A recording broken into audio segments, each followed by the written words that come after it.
Hey guys, welcome back to YourStory.com. I've got Diane Wauters, who heads the Agri Development Program in AB InBev. There's one more that you head, right? Oh, there's sustainability. Sustainability also. You have to. I mean, for me, sustainability is such a difficult thing to do. I like the fact that you pointed out that not one company can solve it alone. We have to be in this together, and AB InBev is on that journey, right? Do you want to tell us about what AB InBev has in store for us in terms of sustainability? Yeah, for sure. So in March 2018, we launched our most ambitious sustainability goals yet. So we had goals before in 2012, 2017 that we always achieved, but they were very focused inside our walls where we want to drive like energy reduction, water reduction.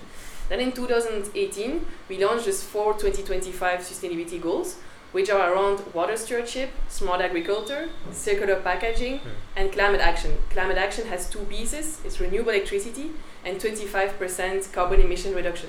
Right, and then we launched these 4 sustainability goals, which are way more about not only body, but farmers. Not only water usage in our brewery, inside our walls, but a watershed, right?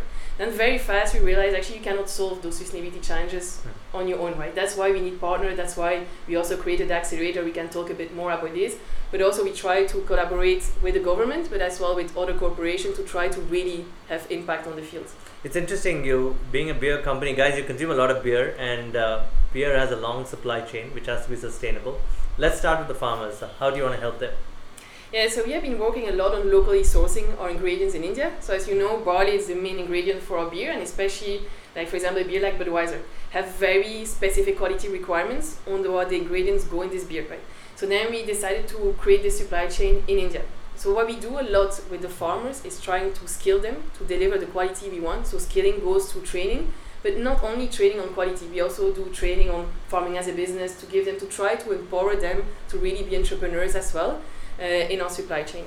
They work with 4,000 farmers, they're going to 12,000, that's at least the plan, right? Yeah. How do you want to get there? So to go there, I think digitalization is very important. So one of the startups also we have in our cohort is Kisan Hub we work with, because if today you have 4,000 farmers, you have a team of around 30 agronomists, they visit at least 5 times each farmer, right? When you grow, you need digitalization, I think, to really, for the transparency of the supply chain is key, but also to make sure that you skill and have this close connection with the farmers. Before we also go into those other sustainable goals that they also have a startup program. Yep. They have an application running. It closes on October 30th. Yes. Right, and you're looking for how many startups? Last year you tell me 600 came on board, right? Yeah, so last year we had like around 600 applications, but our cohort was 21 startups and 2 here in India. So the reason we launched this accelerator last year was really, like I mentioned, we know we cannot solve all our challenges on our own. You have people out there like entrepreneurs, students with great ideas, visionaries. We want them on board, and we want to try to give them this opportunity to scale, to do pilots with us and then have this global access. So the cohort was last year 21 people. Startups, so we really hope this year also to have even more people on board. And you guys can get to go to New York for a boot camp. Last year was in New York. We brought the 21 startups all to go to New York together to also get to know our culture, our company. It's not only about beer, but it's also about the people, the passion, the ownership we have. So we really wanted to give this to the startups, but also for us to try to understand the startups better, right? Because indeed, when you work this kind of innovation ecosystem, we also need to adapt, try to understand what the startups want and how. Diane, can you name the startup that were picked out of India? You mentioned one, Kisan Hub. Yeah, sure. So Kisan Hub is an agri-digital platform that we are now scaling with all our farmers here in India. And then we have Open Water, which was to a specific way to treat water in our brewery, and we piloted with them as well. And so this year you're looking for only 2 from India, or you're going to... I hope way more. Depend on all the applications that come, so hopefully more. It's very difficult to have a startup solve the problem statement for sustainability. Is very broad, but you've narrowed it down into ingredients, which is barley, sustainability for farmers. There's plastic. Let's talk about others so they know the problem statement. Of course, sure. So we have these 4 sustainability goals, the topic we mentioned, but then for the accelerator, what we did is we created a list of challenges to try to focus. Because if you try to solve everything today, we still have until 2025 some time. I know time flies, but so we really try to focus on 6 problem statements. One being around X farm, like all the farming. One I think pretty interesting is waste to well-being. We have a lot in when you make beer, span grains, span yeast, you have these ingredients which you can create value. Yeah, right? the Some waste, people, right? for example, from the waste will create a packaging from like barley straws or things like that. So this is a big one. We also have, of course, climate action. Around this, like all the carbon emissions, like people, startups that want to help us focus on that. Smart drinking also is one of the topic that's covered. So Like go on the website, check it out, and see which problem you want to help us solve. Okay, so if they have to apply to this program, is there an email that they so there's an application online on the 100 Plus Accelerator. They go It's online. called the 100 Plus Accelerator. Yeah, because we want to be here for 100 plus years, and still brew beer, and still also have impact in our community for many years. So then you go online, you can see which problem statement you want to help address, or you feel the startups can bring value. Then just do online application, and we get back to you. Okay. By the way, your Budweiser is 100% renewable energy run here, right? It's manufactured in one of our breweries. In one of the breweries, in yes, SPR exactly. Mysore. Because this, renewable electricity is a big also goal for us. Like we want to be purchase electricity 100% by 2025. So we have indeed one big offsite close to Mysore for one of our brewery where we brew Budweiser. Okay, packaging, you do what? Today, sustainability in packaging, we think about carton boxes, glass and cans. Yeah, Each of them is sustainable. Sustainable, yeah, and I would say two buzzwords is returnable and recycled content, right? Returnable, what does it mean? Is your bottle of beer that you drink, you want at the end to come back to us, right? This way is circular economy, that's the most sustainable growth you can bring. But then also recycled content. Let's say in your cans, if you can increase the recycled percentage of your can sheet, better, right? Same if you can use 60% instead of 40% recycled glass in your beer bottle, even better. So there's a lot of topics, returnable and recycled, that we are. You've been in AB InBev 3 years now. Yep. A lot of this comes from your own personal belief of sustainability. You worked in finance. Sustainability today requires better pricing to be scalable. We spoke about it. Most of the startups don't think about the pricing when it comes to sustainable tech, right? Why is that? I mean, in your experience, you've also worked in water programs, right? I also think there's a reason we need to work together. Like a startup, if they don't think well about pricing or don't price appropriately, exactly like you say, will never be scalable, right? And I think that's one of the big reasons I joined ABI as well, is the scale of impact you can have. I have a big passion of sustainability, so I wanted to be in a place that will allow me to actually also have this impact. And I think the startups, we need to help them to build their business plan to make sure actually you can scale their ideas. So I think that's how we can closely work together. You worked in China, in water programs. What can we learn, not from China, but from your experience in China and other countries? What can India do when it comes to water?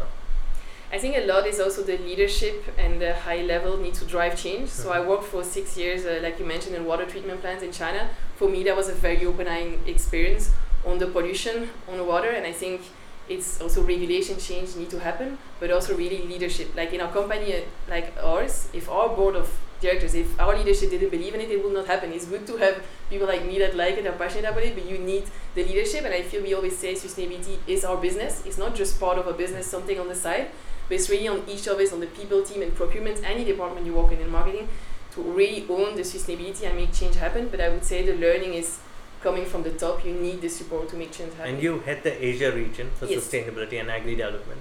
How tough was it to move the needle in India for you? There's too many complexities, without naming names.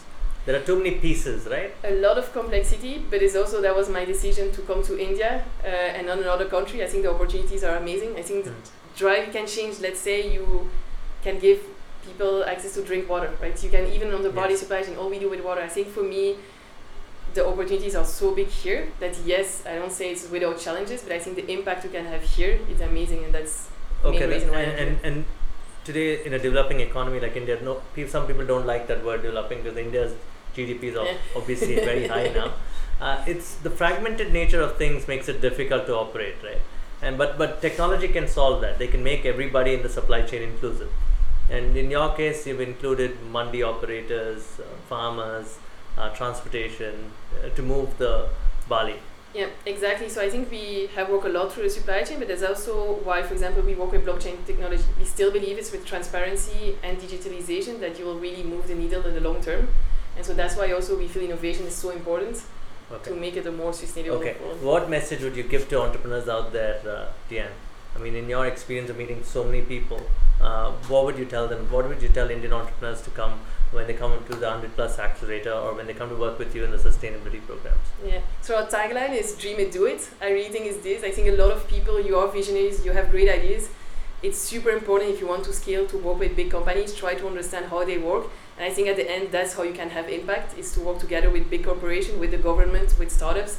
I think that's the ultimate dream, especially on sustainability. If we all try to act in our corner, I think we'll never impact. So let's work together to make sure we bring value to each other and have. That's why you need people like Diane Wauters. You know, she's being the bridge for everybody out here, NGOs and corporate, right? What do you do in your free time? Do you read, or do you work with startups? Do you consult?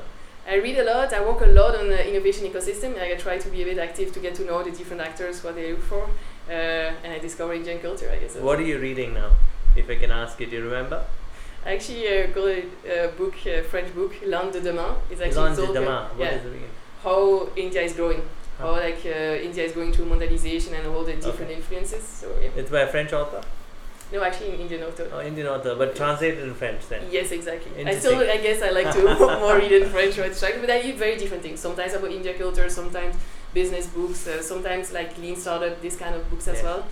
That's the famous book from Silicon Valley. Yes, exactly. That we usually say a lot of innovation. We try to at ABI also take that methodology. So great, guys. That's Diane. You can contact her at the 100 Plus Accelerator, or you can get online and tag her in LinkedIn. Are you on LinkedIn? Yeah, for sure. And get on board AB InBev's journey towards sustainability by 2025. Thank you for being on YourStory. We'll see you soon. Bye, guys. Thank you.